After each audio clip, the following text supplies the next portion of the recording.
اس کے بعد میں آپ تمام حضرات سے صرف 2 باتیں عرض کروں گا۔ ایک تو پہلی بات طلباء کرام اور اساتذہ کرام کے متعلق ہے، دوسری بات اساتذہ کرام اور والدین کے متعلق ہے۔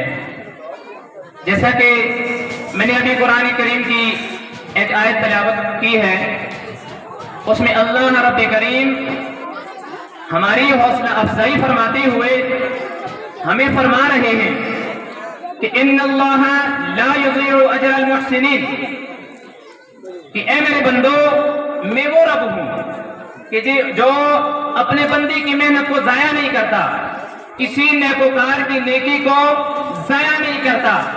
اب یہاں پر نیکی کا ذکر آیا، ہم لوگ کیسے سمجھی کہ ہمارے لیے یہ بات کیسی ہے؟ تو یاد رکھیں، سب سے بڑی نیکی یہ ہے کہ انسان کو اللہ نے جو دیا ہے اس کو تقسیم کرنا شروع کر دے۔ انسان کو اللہ نے جو دیا ہے اس کو تقسیم کرنا شروع کر دے، دوسروں کو بھی اس میں حصہ دار بنانا شروع کر دے۔ سب سے بڑی نیکی ہے یہ۔ اور میں یہاں پر بیٹھے اساتذہ کرام سے ملتمس ہوں کہ اللہ نے آپ کو علم سے نوازا، آپ علم کی ترویج کر رہے ہیں، علم کو تقسیم کر رہے ہیں، یہ سب سے بڑی نیکی ہے۔ اس لیے اپنے اللہ پر یقین اعتماد رکھیں کہ اللہ پاک آپ کی محنت کو کبھی بھی ضائع نہیں کرے گا۔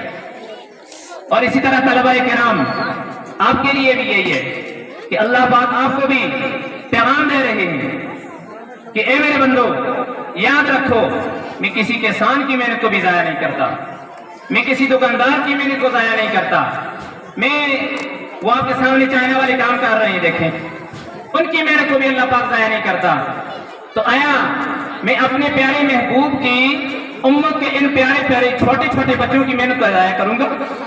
لہذا میرے طلباء کرام یاد رکھیں، محنت، لگن، جوش، جذبے، عقیدت اور جنون کے ساتھ آپ لوگ اپنے کام کو آگے بڑھائیں، انشاءاللہ اللہ پاک آپ کی محنت کو کبھی بھی ضائع نہیں کرے گا۔ اسی کے ساتھ ساتھ دوسری جگہ پر اللہ پاک ہمیں آگے نکلنے کے لیے ایک پیغام دے رہے ہیں، لیس للانسان الا ما سعی، کہ انسان کے لیے کچھ بھی نہیں مگر وہ جتنی وہ محنت کرتا ہے۔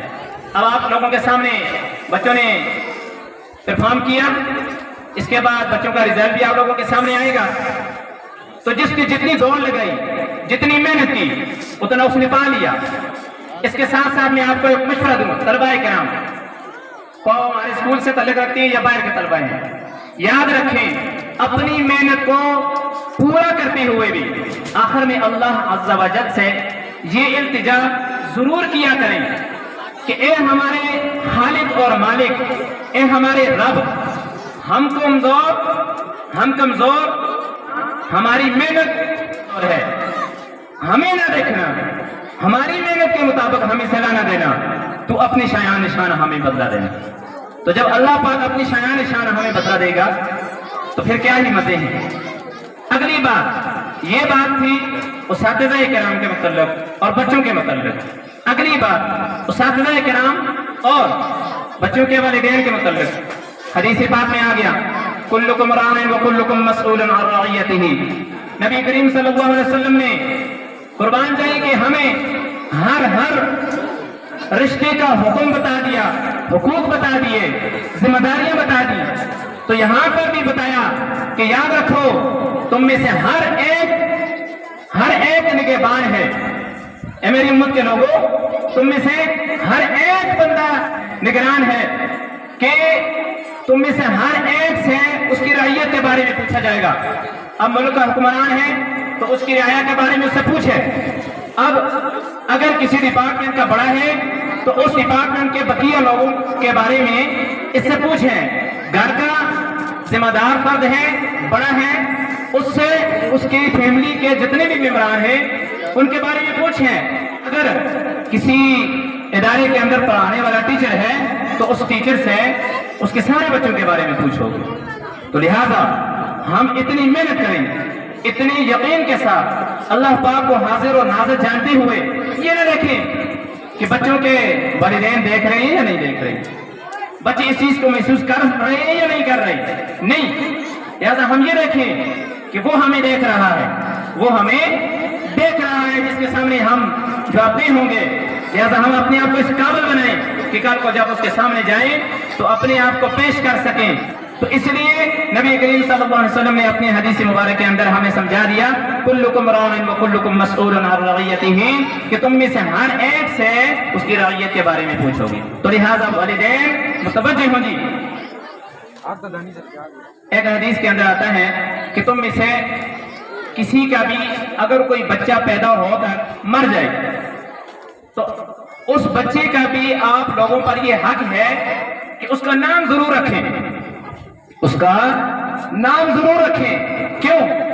اس لیے کہ میدان محشر میں جب لوگوں کو بلایا جائے گا تو ان کے ناموں سے پکار کر بلایا جائے گا، تو جس بچے کا والدین نے نام نہ رکھا ہوگا وہ وہاں پر کھڑا ہو کر ادھر ادھر دیکھے گا، ادھر ادھر دیکھے گا، اس کو بلایا نہیں جائے گا۔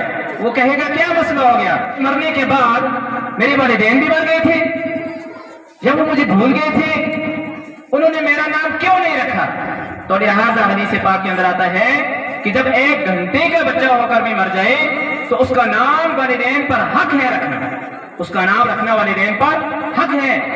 تو سوچیں، اپنے دماغ میں اس بات کو لے تھوڑا سا کہ 1 گھنٹے کا وہ بچہ جو پیدا ہوا مر گیا، اس کا حق شریعت نے ہمارے اوپر جب رکھا ہے تو ہمارے یہ بچے، ہمارے یہ چہیتے، آیا کہ ان کے ہمارے اوپر یہ حقوق نہیں ہے؟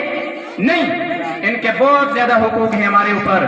صرف یہ بھی نہیں جس طرح ہمارا صاحب نے کہا اسکول میں لا کر چھوڑ دیں، نہیں، تعلیم، تربیت، ہر قسم کی غلط چیز سے ان کو روکنا، ہر قسم کے اچھے راستے پر ان کو ڈھالنا، یہ والدین کے اوپر بچوں کے حقوق ہیں۔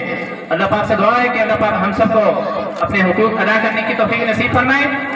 آخر میں آپ تمام حضرات کا انتہائی مشکور ہوں کہ آپ نے یہاں تشریف لا کر ہمارے سروں پر دست شفقت رکھا، اور خاص طور پر میں سید منیر افتخار شاہ صاحب کا مشکور ہوں کہ وہ رات 12 کے 1 بجے یہاں پہنچے ہیں، ابتباد سے تشریف لائے۔ تو تھینک یو ویری مچ جی، اللہ پاک آپ کو جزائے خیر دے۔ آخر میں اس شعر کے ساتھ اپنی بات کو مکمل کرتا ہوں کہ شاعر نے کیا خوب کہا کہ عشق و آزادی بہار زیست کا سما ہے، عشق و آزادی بہار زیست کا سما ہے، عشق میری جان آزادی میرا ایمان ہے، عشق میری جان آزادی میرا ایمان ہے، عشق پہ فدا کر دوں میں اپنی ساری زندگی، عشق پہ فدا کر دوں میں اپنی ساری زندگی، لیکن آزادی پر میرا سب کچھ قربان ہے۔ وآخر دعوانا ان الحمدللہ رب العالمین۔